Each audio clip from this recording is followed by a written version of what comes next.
Welcome to Dishing Up Nutrition, brought to you by Nutritional Weight and Wellness. Today, we have a really important and meaningful topic to share with you. I'm Melanie Beasley. I'm a registered and licensed dietitian, and joining me today as our co-host is Kelly McGraw, who has a master's in science and clinical nutrition and dietetics and is a licensed nutritionist. And this is our first time we get to be in studio together. It's really fun to see you. I'm so excited, Melanie. What makes this topic special to both of us and to so many people today is that we are both in the field of nutrition and we have been in this for years, right? But also, we have both had cancer, so we get to work together as survivors. And I was diagnosed with breast cancer 12 years ago. That was just 2 weeks after having had back surgery. And I almost didn't go in for my mammogram because I was in pain from the back surgery. Really glad I did. I think it was because it was just such a pain to reschedule. I just went in and they found it. My co-host, Kelly, today also is a cancer survivor, and I'm excited to have you share with our listeners your story as well. Thanks, Melanie. I think the first thing we bonded over was having cancer together, Absolutely. right? So here's my story. When I was 48, my doctor recommended that I get a colonoscopy due to my father's history of colon cancer. My father was first diagnosed with colon cancer at age 67. And he asked his doctors at that point, should my sister and I be screened early? And the doctor assured my dad that because he was 67, my sister and I didn't need a colonoscopy until the recommended age of 50. Currently, the new recommended age to get a colonoscopy is 45. So listeners, 45, that's the right. current, right? 45, go Okay. get your colonoscopy.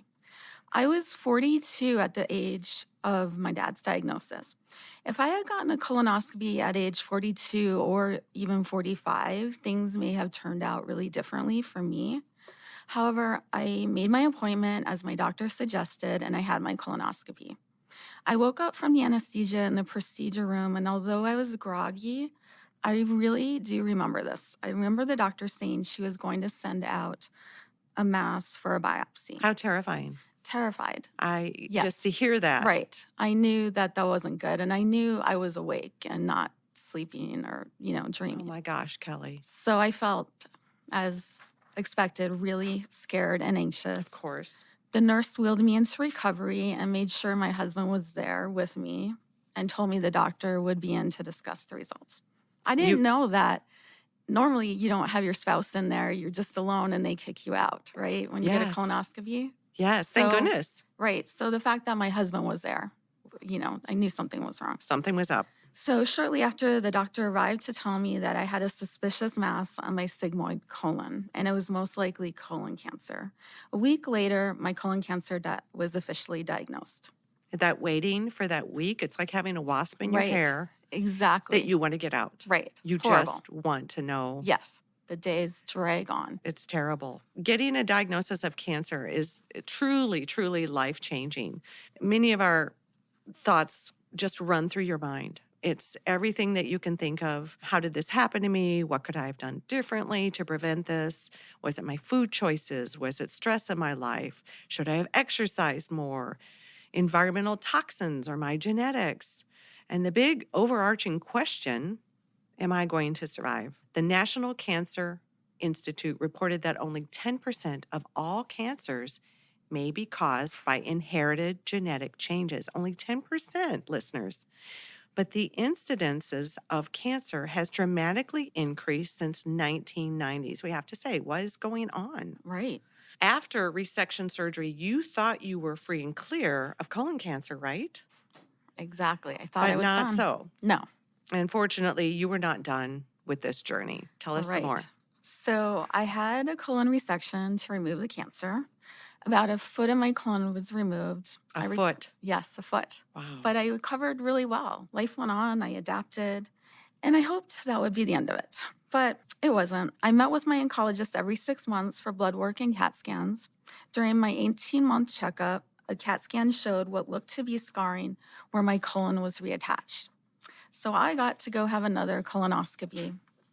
And as you can imagine, it felt a little surreal and just as scary when my surgeon came in and told me that I had another mass on my colon that he felt Oh, was once Kelly. again cancer. Ugh. Yes.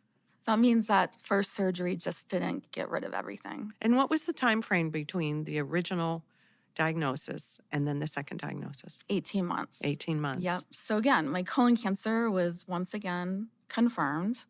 I met with my oncologist who told me that if I only had surgery to remove the cancer like I did with my first diagnosis, that I couldn't expect to have a different result this time. So this time I would need chemo and radiation, followed by another colon resection. And in January of that year, I started chemotherapy. Oh my gosh, Kelly, what a long, scary journey.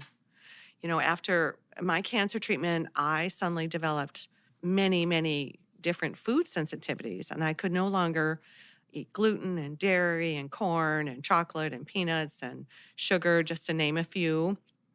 And I suddenly had a very limited diet. But I also knew, doing what we do for a living, that I needed to maintain my strength, my bone density, my muscles, importantly, my mood, because I had young children. And that is the topic today, is how to eat to maintain your strength, your bones, your muscles, your mood, after and during that cancer treatment, because Right. what we put in our mouth makes a huge difference in our body's outcome. The foods I can or can't tolerate may be different than Kelly, but the basic eating plan is really the same, right, Kelly? We Exactly. simply have to nourish our bodies with all the critical nutrients, and that's the overriding goal here. Right. Absolutely. So, as nutritionists and dietitians, we both looked up research to determine the best anti cancer eating plan. And it is very confusing, in There's fact, so much information right? out there. Yes, so Dr. much. Google does not always serve us No, well. exactly. So, a study in the American Journal of Clinical Nutrition in May of 2009 reported that the incidence of colorectal cancer was higher in vegetarians than in meat eaters. There are just so many studies and conflicting results that we want to suggest an eating plan that makes sense and is doable. So I'm hearing nothing terribly dramatic. It's the message that we've put out there for a long time. So, a good starting Absolutely. place is to include sufficient protein in your diet to maintain our muscles, our mood, our energy. And we cannot talk about protein without mentioning the quality of protein is very, very important. Right. And we also know that we need a variety of vegetables to supply us with a variety of vitamins and antioxidants. Again, like Melanie was saying, quality is critical. Quality is critical. You know, they did a lot of studies on what causes colorectal cancer. And I know some of them that they put out there, they studied men who ate a lot of beef. Right. But what the study does not mention is they did not monitor what were they eating with beef. Were they eating hamburgers, french fries, and beers? Right? Which Exactly. all has an impact. Exactly. So some grass-fed burger is certainly going to be a little different. And in addition, we understand that the importance of eating natural healing fats, not the fats that they fry food in a restaurant. So we want the healing fats, and we want to eliminate the franken fats or the Mhm. refined fats and oils that come from factories, right? Exactly. Yeah. Right. And of course, we recommend drinking filtered water free of contaminants. I agree with you thoroughly, is that the water we put in, we are made primarily of water, and we have got to have quality of water. And I want to talk about that when we come back from break, but it's time for our first one. You are listening to Dishing Up Nutrition, brought to you by Nutritional Weight and Wellness. I'm Melanie Beasley. I'm a licensed and registered dietitian, and I'm in studio today with the delightful Kelly McGraw, who is a licensed nutritionist. Today, we're sharing the nutritional plan we follow having had cancer. Our own personal reason to eat real food is to maintain our strength, our bones, our energy, our moods during and after cancer treatment. Stay with us today as we discuss the benefits of real food. We'll be right back. Welcome back to Dishing Up Nutrition. Both Melanie and I have been dietitians and nutritionists for over 25 years.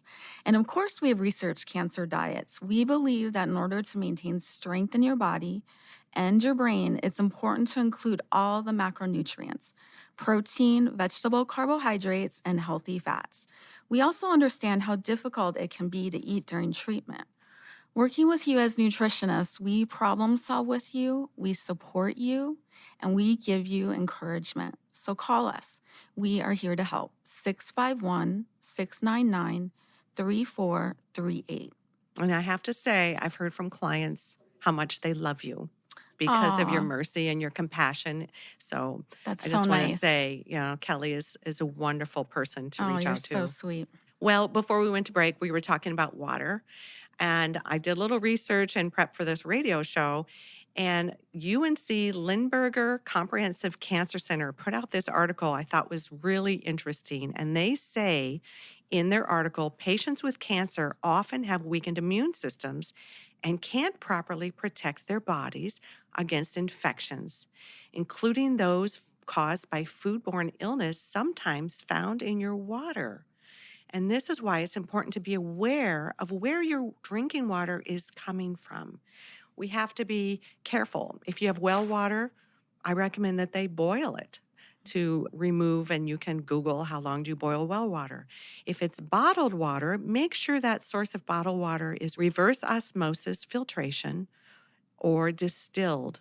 The distillation process also removes contaminants. And if it's tap water, a good reverse osmosis filter, even that you have at your sink, will remove bacteria and chlorine and medications. If you check out our website, Nutritional Weight and Wellness, and search water, you're going to come up with articles and podcasts on clean water guidance. So that's important. Exactly. Yep. Well, let's start with the foods that would be wise to get out of your diet. It's always the bad news first, I think. But no one who listens to us regularly is going to be surprised when I say sugar, sugar, sugar. So let's talk about this. Where are we getting sugar? It could be your soda, could be muffins, candy, pizza, coffee drinks, cookies. And we understand that when you're tired and want to pick me up, it's easy to turn to sugar. Well, how can you avoid sugar? So that's the trick. Try this. Drink 2 glasses of filtered water. Wait just 15, 20 minutes, and you'll feel better. You'll have fewer cravings. You're hydrating your body. Step 1 is to eliminate that sugar. And sometimes dehydration is confusing to the body, and the body sends out a sugar craving. It could be dehydration. Even check your protein bars, your granola bars, and those can be loaded with sugar, and they're really not real food. They're a Absolutely. crumbled cookie mashed together in a bar. Exactly. Step 2 is to get rid of all flour products, right? Bread, pasta, pizza, muffins, bagels, and of course, cereal. Most grains are inflammatory to most of us who have had cancer. Any boxed and bagged processed food, any fast food absolutely has to go. Yes, the worst thing, Yes, eating fast food. absolutely. I have seen more clients who've come to me with cancer who have had a long history of fast food intake. I've seen the same thing. Yes, no Yes, food comes through a window. that's right. So it's important to replace refined oils with natural healing fats and oils. So throw out corn oil, soybean oil, even sunflower and safflower oil, unless they're cold expeller pressed. Vegetable oils, goodness, canola oil, and check the label of each and every pre-made product that you're eating. First, I have to say, why are you eating a pre-made product? But Exactly. if you having something, check for those inflammatory oils. A lot of delis and restaurants, they're still using these damaged fats. Damaged fats cause damaged cells.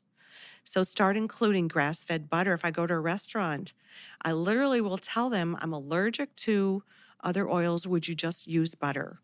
And they pay attention when you use the word allergy. Olive oil is okay, avocado oil, coconut oil. Oh, goodness, my favorite, a good source, bacon grease. Love it. And these are the fats and oils that make up your cell wall, and they protect your cells from damage, bacteria, viruses, and of course, cancer. These refined oils leave holes in your cell walls, and that allows damage and disease in. So heal those cell walls or those membranes with some good quality fat. And like we say, it just makes your food taste delicious. Oh, absolutely makes it taste delicious. It's also important that we're choosing good quality food. We want to choose organic whenever possible. Red meat should be grass fed, poultry and eggs should be organic and free range when possible. And when we're buying fish, look for wild caught to safeguard against pollutants and antibiotics. I like to buy it from the farmer's market or just directly from the farm. So I know exactly where my food is coming from and how it's grown and produced. And I love when you're buying from the farmer's market to get things and freeze them in Right. anticipation. We're in Minnesota. That's right. No farmer's markets right Long now. winter. Some of them, but Kelly, we can't talk about cancer without talking about the importance of good quality vegetables. Yep. Vegetables are key. And despite this cold weather, you can still get vegetables in season. Cruciferous vegetables are both immune boosting and cancer fighting. Cruciferous vegetables are known for their many health benefits, including their cancer fighting properties. Well, what do I mean? I mean the stinky ones. When you cook cruciferous vegetables, Exactly. they fill the house with that sulfur fragrance, and that is your immune boosting, cancer fighting vegetable. Broccoli is one of the most well known cruciferous vegetables, although there are so many others like Brussels sprouts and cabbage, cauliflower, turnips, dark leafy greens like kale and collard greens. Arugula is one of my favorites. These are all great, beneficial for our health and nearly all excellent sources of vitamin C and vitamin K, folate, which is a B vitamin, potassium, fiber, and magnesium. They're powerhouses. And the cancer fighting properties are attributed to those certain compounds associated with decreasing inflammation, lowering your cancer risk. And studies have found strong links between greater consumption of cruciferous vegetables, all of them are great, but the cruciferous lowered the risk of lung, colorectal, stomach, breast, prostate, and a whole host of other cancers. A more recent research suggests that the compounds found in these wonderful cruciferous vegetables turn on the genes that suppress tumor and tumor growth, and they stimulate self-destruction of cancer cells in addition. So that's what we want, those cancer cells to self-destruct. I really, really am a big fan of getting 5 to 9 servings of cruciferous vegetables in. And you want to make sure that your cruciferous, all of your vegetables really need to be organic, especially if you have a history of cancer. We already know there's a ton of research out there how glyphosate, which is Roundup, causes cancer. So a whole host of Right. pesticides is probably not what your body needs when it's Absolutely trying not. to fight. Exactly. Yep. Organic is great. Right. Vegetables are amazing. So, we talked about how protein is so important, and we want a variety of fresh meat, chicken, eggs, and fish. Fish like salmon and sardines are rich in those healthy omega 3 fatty acids.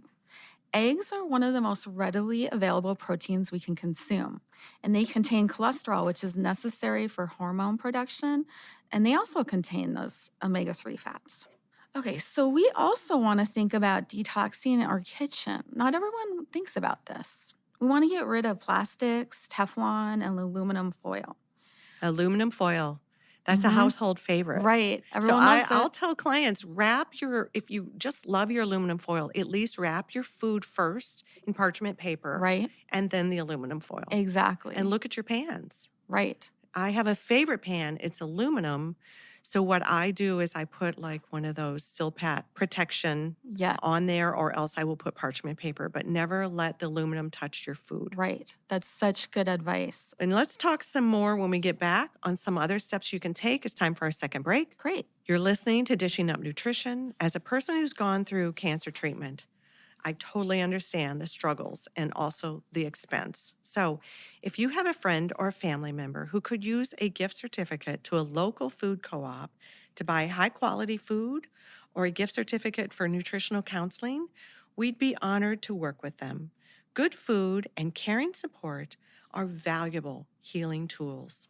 Call our office at 651 699 3438. We can make it happen. We'll be right back. Welcome back to Dishing Up Nutrition. At Nutritional Weight and Wellness, we believe that for the best support, food is first and then supplements. But people always ask, which supplements do you take? So here are 3 important supplements for me: Bifido, vitamin D, and omega 3s. Wonderful. Those are great supplements. I take those myself. I want to talk a little bit about the frequency and the types of meals.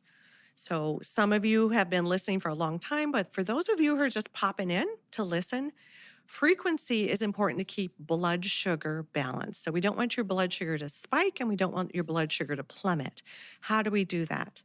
We're going to have a good source of animal protein, which we were discussing earlier, Right. some vegetables, and some healthy fat at every meal. If you want to pop in a little bit of fruit or a little bit of starchy root vegetable, that's fine, but it needs to be a little bit so it's balanced. This is going to balance your blood sugar. This is going to keep you full, and this is going to nourish those cells. So, eating about every 3 to 4 hours in that balance of protein, fat, vegetables is key. And it's an easy way when you're doing that to get all your veggies in. Right. It makes it so much easier. For each person and the type of cancer, it's kind of critical that we individualize the meal plans, because as you're going through this journey, your appetite, your taste, everything changes. What you can eat, what you can't eat, are you immune compromised? Are your white blood cell count low? These are the things that we work with our clients to make sure they're nourished, they're safe, and they can have a positive outcome. And sometimes it's a process of moving from processed food to real food. Baby steps. Baby steps, I have right? some clients, they're all in, they want to jump in that pool and do everything at once. That's great. And then I have other people that overwhelm and they want baby steps. It takes education, it takes support to make that switch. You need a team, and we'd like to be part of that team. Yes, we would. So, Kelly, when you were going through this process and this journey, did you have a time in your life when you said, I just can't eat what I know I should be eating, because you have this knowledge? Yes. Tell me more about what you did. Yeah, so definitely during chemo, I had 4 rounds of chemo. And, after the second and third rounds of chemo, those first 1 to 2 days, I was very nauseous. And it's very hard to eat when you're nauseous, right? Absolutely. So, what I concentrated on at that point was hydration, trying to get a little bit of protein in, and then really on those like day 3, day 4, then really getting back into eating my protein, finding those vegetables, and eating those healthy fats. Wonderful, wonderful. And even the stress, sometimes the stress when you're going through the journey, it just shuts down your appetite. Right. And so, what I had to do was I had to make smoothies I could sip on. So, I made protein smoothies. I added some frozen vegetables, which it may sound horrific, but when you add certain things, you don't even taste the vegetables. Right. And then I used a little bit of coconut milk in there for my healthy fat. And that was how I nourished. I wish I would have known what I know now Right. working for this fabulous company, because now I would have added collagen to my water and Right.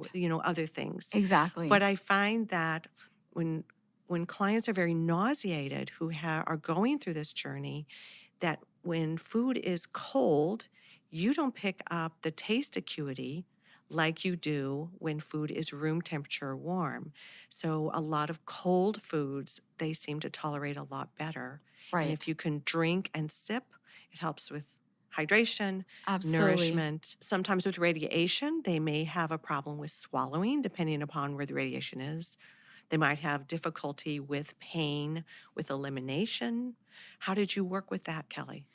Well, so back to what you were saying about the smoothies, which is a really, really great tip. One of the side effects when I had chemo for, colon cancer is you are very sensitive to cold, where when you swallow something cold, it feels like you're choking. So Oh, you for goodness actually need sakes. to have everything warm. So I would have bone broth, knowing what I know now. Would I add some collagen? Yes. Would I want to get some key greens in? Yes, absolutely. But I really stayed with lukewarm foods. I couldn't use that cold trick And technique. was that from the chemo or was that from the radiation? That was from the chemo. The chemo. Yes, and even touching anything cold after the first week, I couldn't open my refrigerator or touch cold things. I would have my family get food out for me.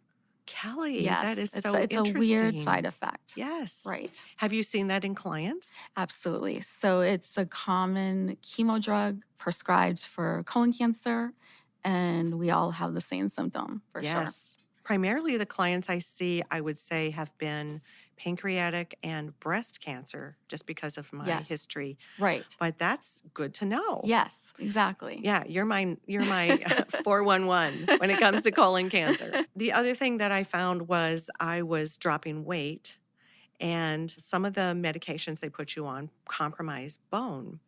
So Right. then stepping in with bone support to make sure that you don't end up with osteoporosis during this journey and you survive cancer to start fracturing. Right. So when the time is appropriate, working with your doctor, we start adding some bone support. Yes. But in that process, adequate protein Yes. is key in getting your bones able to stay healthy, stay strong. But tell us a little bit about, what does a day of eating look like for you? What did you have to eat yesterday? So yesterday I like savory breakfast. So I started my day with a couple eggs. I had a little bit of turkey sausage, and then I had arugula with a little bit of tomato and some oil and vinegar. Yum. I Yes. love arugula. I stir I fry know. it with some Oh, that's garlic. such a good idea too. Yeah. And then when was the next time you ate after that? So then I ate lunch. So I had like a 9 o'clock breakfast. I ate my lunch at noon. And then I had a salad. So I had some grilled chicken. I used spinach this time. I put a little bit of sunflower seeds. And again, some olive oil and balsamic. I just can't get enough of that. So organic spinach, I'm guessing. Absolutely. Organic chicken, I'm guessing. Of course. How much chicken do you put in your salad? 4 ounces. And I'm pretty good about knowing at this point what 4 ounces looks like. That's the right? cooked weight, right? Yeah. But I always recommend my clients that they start weighing out their protein to begin with, right? It's really easy to underestimate. Yeah, What I that looks find a like. lot of women, and I was the same, is we put a little splash of protein and think, oh, I got my protein. And then Right. I have them weigh it, and they're like, oh my goodness. Yes. I just had a client email me say, I've never eaten so much food in my life and I feel fantastic. And when I go to the bathroom, it's normal now. So Exactly. We hear that so often, don't we? we do. Yeah. So then when was the next time you ate yesterday? So then I had an afternoon snack. And what I like to do a lot of times for that is I make up smoothies in the morning, and I always make up a batch of smoothies. So I will portion it out, servings, I'll freeze some, I'll have some during the day. So that's what I had for my snack. I had a smoothie, it had, I always like to use cauliflower rice that's frozen and Mhm. organic, right? You don't really taste it. It gives it a nice consistency. Frozen cauli rice. Yes, Yes, exactly. perfect. Can't get enough. And then I also put a little bit of kale in because I needed to get rid of that. I had a vanilla protein powder, and then I put half a cup of berries in that, right? And what Per- kind of protein powder? I used the vanilla protein powder for that. The so whey. vanilla whey that we Yep. carry? Okay. Exactly. Delicious. Yes, it smells. I can't do it because I'm allergic to dairy, but to me, it smells like vanilla ice cream. It And I'm does. so jealous. And then that must have filled you up pretty good. It did. Yes. And it when did. was the next time you ate after that? So then I had dinner. My husband's traveling, so it's whatever I want to eat when he's gone. And I had some salmon. I had some mushrooms I wanted to cook up and asparagus. And I put some butter over my vegetables. Tasted delicious. And I had a Yes. little bit of wild rice that I Wild wanted to rice. use up. And that was my then dinner. what kind of salmon? It was wild caught salmon, right? Always looking for that. And I just put it in the oven at a low temperature, put a little seasoning on. Delicious. So easy to make. Wonderful. Well, let's talk a little bit more about food when we come back from our break. You're listening to Dishing Up Nutrition. The rate of cancer has been increasing dramatically since 1990.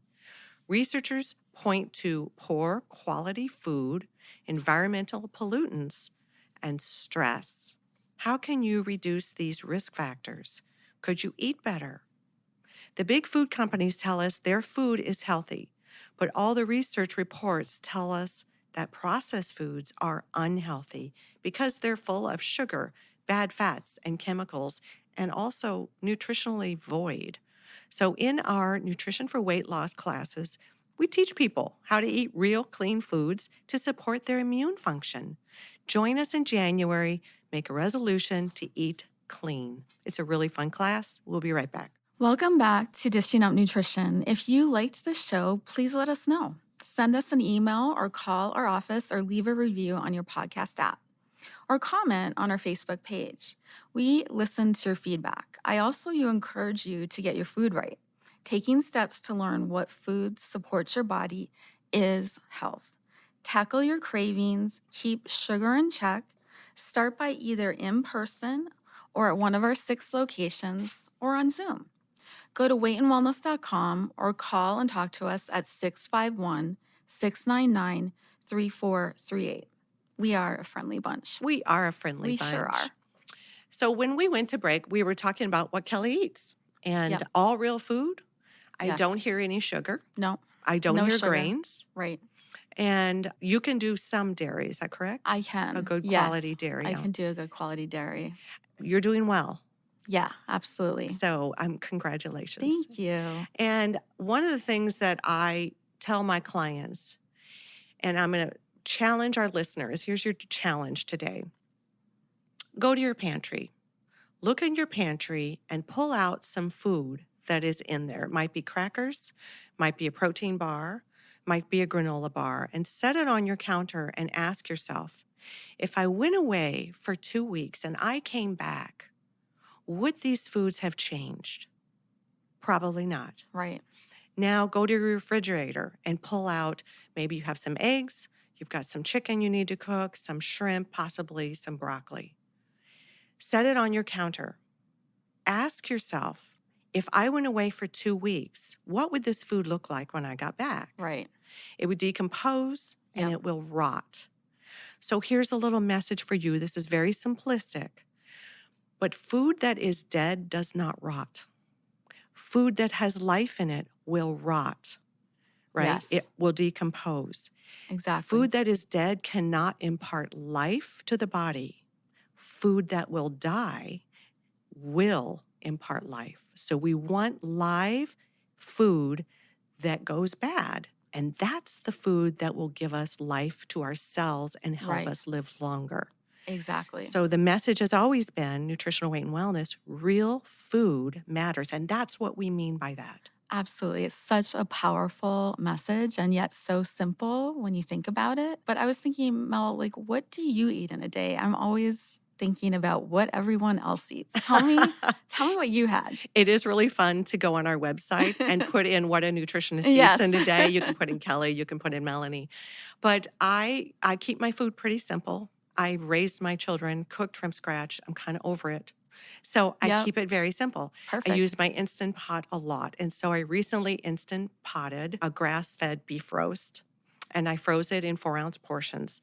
So breakfast, I stir-fried some of that beef with, I had Brussels sprouts to use up. I had mushrooms and Right. onions. I cook it in bacon fat, and I have a hash. So that was my breakfast. That sounds delicious. So good. And I love leftovers for breakfast too, using that whatever you had for dinner. Such Yes. a good tip. And a lot of times it's because dinner after work, I'm kind of lazy. And Right. that's when I have my eggs. Yeah. So, and then I had a snack about 4 hours later. I love to do a protein shake, just like you. Yep. It's an easy way for make sure I'm getting all of my protein in. Right. I have to use a paleo protein powder because I cannot do whey. Right. And same thing, I used half a cup of blackberries in there. I used coconut milk for my fat. It makes it nice and creamy, water. And I will put in frozen broccoli, cauliflower, and kale. Great. I'm not afraid. Yeah. I challenge our listeners to put in some frozen veggies, and Great you'll know your challenge. limit where you're like, ooh, that's a little too earthy. Right. And then I use a scoop of key greens Yes. because it's the antioxidant power Right. of 20 fruits and I vegetables. know. Doesn't replace my vegetables, No, but it gives us that added boost. exactly. And it tastes delicious too. It It's helps right. everything taste And delicious. paleo protein powder is such a good alternative Mhm. for people like you, Mel, who cannot have that The dairy. dairy, but it's 100% of the amino acids, and the body Right. can easily assimilate and use it. Right. So that was my snack. And then dinner, I had eggs. So I scrambled 3 eggs, and then I put it in, I use egg life wraps, which are just Delicious. eggs Yes. and some hot sauce. And I put some veggies in there, which I had some cabbage I needed to use up. So I stir Right. fried some cabbage. I put it in there, and I loved a little hot sauce. That sounds perfect. So, What do you say to your clients when they are worried about having too many eggs per day? well, I usually point them to the research that was done, I think like 6 years ago. It was even in the New York Times Yes. that they did research, oh gosh, back in the 50s on what caused heart disease. And Right. that's the big concern. Exactly. And the research article, the research project rather, took a long time. And then it came out that what caused heart disease was sugar Yep. and processed carbohydrates. Exactly. Well, unfortunately, that research was tainted by the sugar industry that came in and paid Right. the researchers to do. say it was fat Right. and cholesterol. Yeah. And that was debunked like 5 years ago. Right. So I will point them to that, but I also point them to the longevity and the health that I see in my clients who eat eggs, sometimes eat 6, 8 eggs a day. Right. My cholesterol is fantastic. My course. good cholesterol is through the roof. Exactly. So I point them in that direction because eggs are a wonderful little perfect food in nature. So wonderful and so easy. So many things you can do with them. And I always tell my clients too, cholesterol doesn't make cholesterol. So when Yes. you eat it, it doesn't mean your body's making it because Good. of it, right? Yeah, perfect. I love that. And we want to make the good cholesterol. Right. So it all and then I point them to the, direction, circling back to the cancer, is that we also need cholesterol to keep those cell membranes healthy. Right. Each cell membrane has made up of a certain amount of cholesterol. So we want to be fueling our body with the proper type of fat. Right. And I mean, eggs are full of choline, and eggs are full of Right. antioxidants and vitamin A and all Exactly. these wonderful Right. things. Don't be afraid of the egg. Right. Exactly. I say the same thing. Do Be not af- be afraid of eggs. Do not be afraid of the egg. Right. Be afraid of the sugar. Right. Be afraid of the factory fats. Right. And be afraid of processed flour foods. Right. Exactly. The processed foods, that's what we need to worry about. And if you go to our website and you search, like right now, the holidays, you want to search for desserts. Yes. But you're not going to see the desserts that we have full of white flour or Right. wheat flour, because we know how damaging it is now. And you and I don't consume We can't. those products. We Right? know too much. We know too much. After 2 colon resections, I can't have gluten. It's not going to be a good thing. So, yeah. Great And recipe so ideas, though. you avoid gluten because does it cause gastric distress, Yes. or it's just so much? I know both, right? Mhm. So it does not work for me to have gluten. So thinking of a client I had about 4 years ago, she came to me with her first diagnosis of breast cancer. She had just been diagnosed. A friend told her to come to us. Right. Such a privilege Oh my gosh. to work yes. with her. And we started by first getting her on real food and off the processed food. Right. And so she went through a similar journey that you went through. She did a double mastectomy. She went through chemo. She went through radiation. And we worked closely with her oncologist based on some key supplements I wanted her on. Right. And then we had to remove them during a certain During period of time treatment, in her right? treatment, Yes. but always worked with her oncologist. Each step we went through, she went through a period of time where I was saying with the taste acuity, Yes. she could only do the smoothies. Right. She did not have the chemo drug with the cold. That the is so sensitivity. fascinating. Yes. And then when she went through radiation, she had swallowing problems. So then we had to come up with foods that she could swallow Right. because of that radiation in the throat. It was Right. like a huge sunburn. Oh, sounds And then awful. the radiation, we wanted to support her tissues so that she could heal from essentially the radiation is burning. So we wanted to support that. And she did very well. She let me be the boss of her, Oh, that's which so was great. such a privilege. And what a gift, when they trust Absolutely. you. She went through a period where she had terrible sweet tooth. So we Interesting. had to Really? come up. We Okay. used a lot of the key greens and some other things for heartburn. And so she came out on the other end. She is cancer free and she's doing fantastic. I love that Yes, story. I just And got a Christmas card from oh, her. So it's she's been so wonderful. lucky to have worked with you, Mel. This has been so great, Kelly. It's so fun to see your face and to talk with you. Congratulations on your journey. Thank you. Our goal at Nutritional Weight and Wellness is to help each and every person experience better health through eating real food. It's a simple yet powerful message. Eating real food is life changing. Thank you for joining us today.